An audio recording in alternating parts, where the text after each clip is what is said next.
Hello everyone, in today's video I'll show you on how you can reset a Bosch tankless water heater. Now there's going to be multiple methods depending on your model, but generally we want to follow this main one, which is to reset a Bosch tankless water heater. We want to power cycle the unit by turning it off at the circuit breaker for around 30 to 60 seconds, or we can unplug it if it has a GFI plug. If it still does not work, we want to remove the front cover to locate and press the red reset button, typically located on the thermal cutout or safety sensor. Now for specific models out there, we have the electric mini tank or the GL8 Pro type.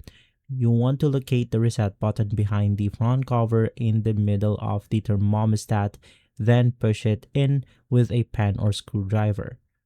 Now for the gas or electric tankless, which is going to be general models out there, we want to turn the unit off at the circuit breaker for around 30 seconds and then power it back on. And lastly, we have the safety sensor reset.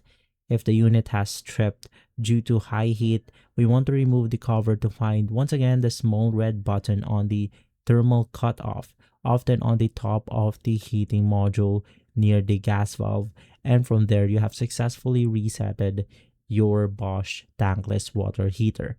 If this video has been helpful, leave a like, subscribe, and follow Guide to Everything for more videos like this. Thanks for watching.